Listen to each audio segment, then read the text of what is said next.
Good morning.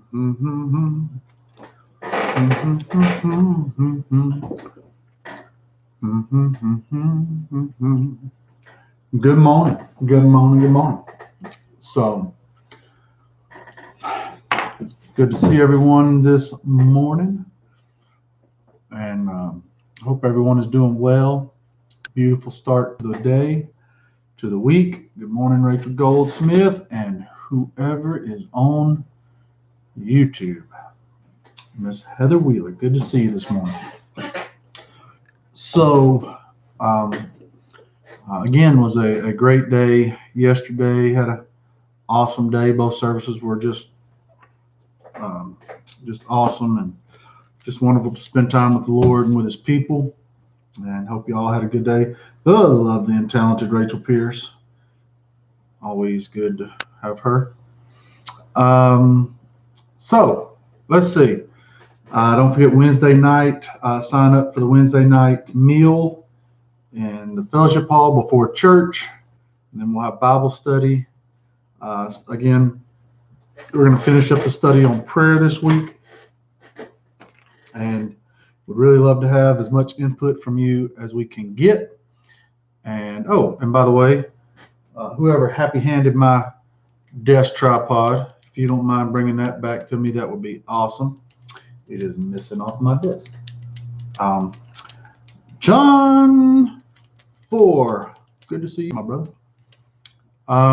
So here's what I was reading this morning. Thought I'd share it with you as we got the day started off with the men's prayer here in the office. I guess we had, let's see, 1, 2, 3, about 6 of us or so in here. And we were praying for you. Prayed for all you guys this morning by name.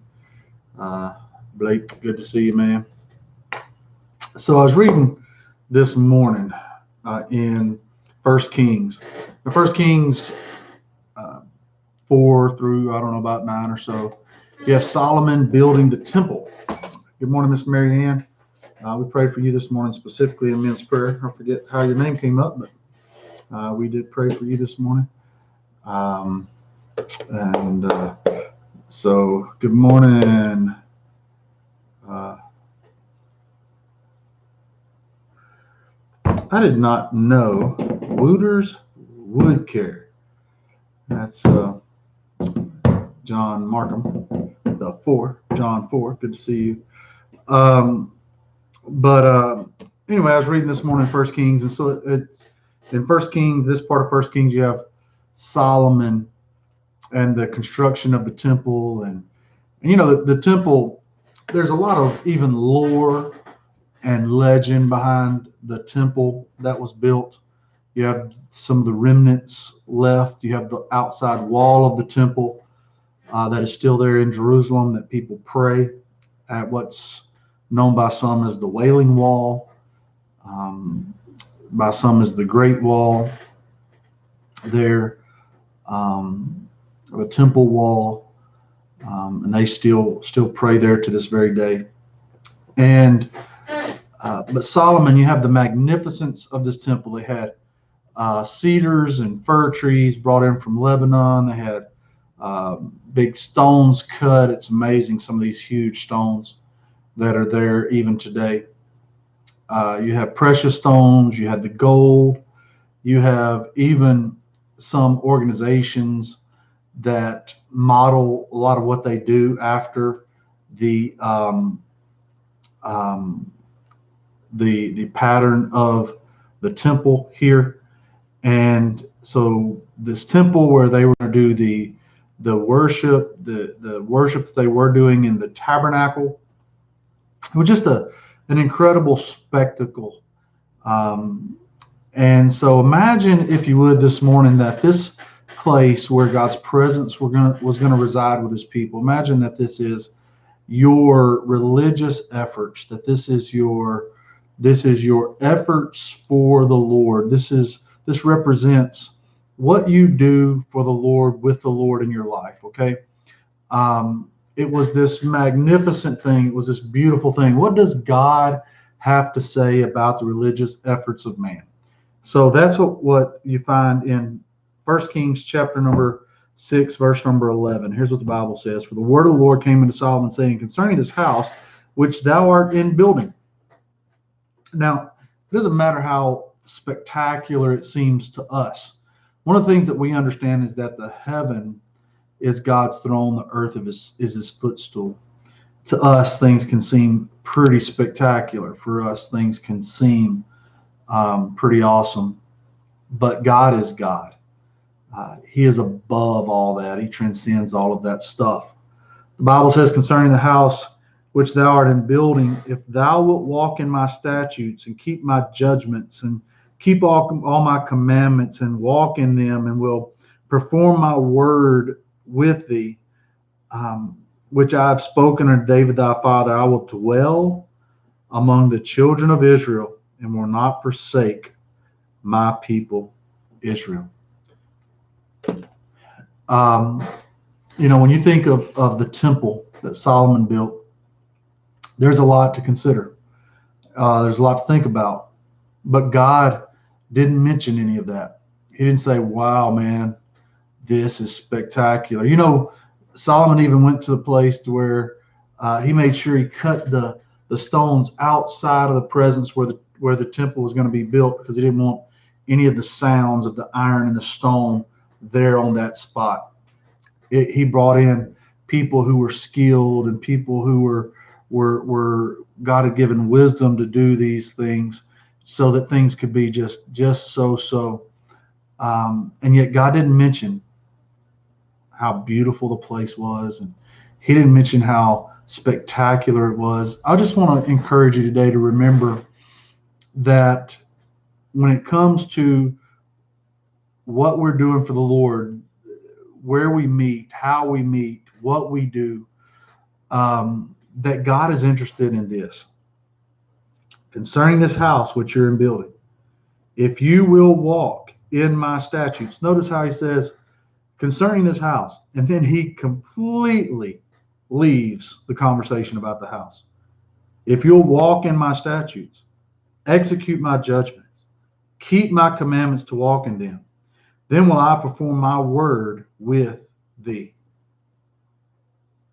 His concern is the relationship between God and man, and not, the means and the methods that so often we think are the big thing.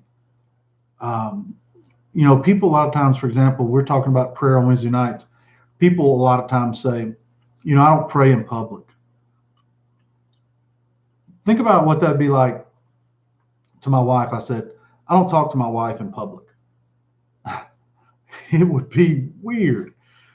It's just this relationship that God desires. We think of it as some big formal thing, big formality of church as this big formality. And for us, we'll go to church. If it's not done just like we're comfortable with it being done, then we can't really do it. But God said, I'm not interested in that. What I'm interested in is this relationship between you and I, you doing what I've commanded you to do, and me walking with you as a result of this life that we're living together.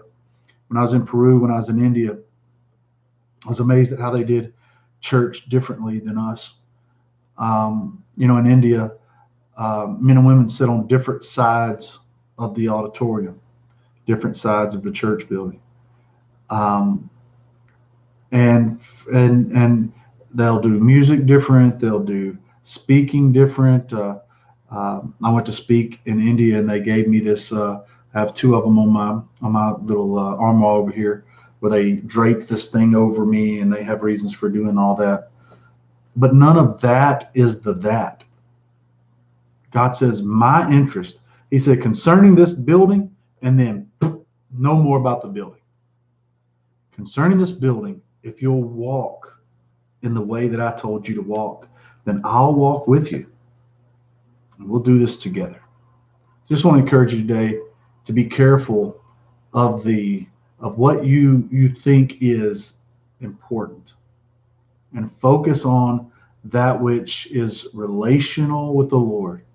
Not that we shouldn't stay inside of that which God has commanded us, But this is what is important. This is what God places importance on. Fact of the matter is, Solomon writes, he goes on in chapter number 8 and writes, he gives this big long prayer about, Lord, if this happens, then please, then listen to your people and allow us to be forgiven and bring us back to you. And if your people sin, and God says, listen, if you'll do what's right, then I'll walk with you. I'll be with you. I'll bring you back to myself. I'll recover all those things. You see that in fact of the matter is, Solomon gives this prayer to God, and then in I think it's chapter number 9.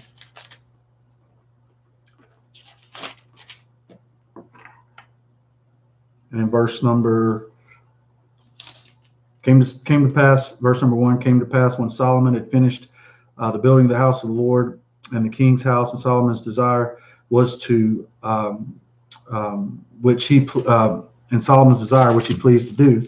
But the Lord appeared to Solomon the second time as he appeared unto him in Gibeon. And the Lord said unto him, I have heard your prayer and your supplication that thou hast made before me. I have hallowed this house which you've built, and put my name there forever. And mine eyes and mine heart shall be there perpetually. And if you will walk before me as David your father walked in his integrity, the integrity of his heart, in uprightness, to do according to all that I've commanded thee, then wilt I keep my statutes and if thou wilt keep my statutes and my judgment, then I will establish the throne of your kingdom and upon Israel forever, as I promised David your father. Notice how he says, if you'll do what I've called you to do, that it's not about this house, but rather it's about this relationship and these things which I've called you to do as we walk together. And man, that's just so important. So just wanted to encourage you with that this morning. I know we kind of went a little bit long, but look, let's think about that today. It's not about the stuff that we do, but rather it's about this walk with the Lord, those things which God has kind of given us to order and structure our life as we walk with him. So have a great day. Listen, we love you guys. If we can help you this week, please let us know, and God bless.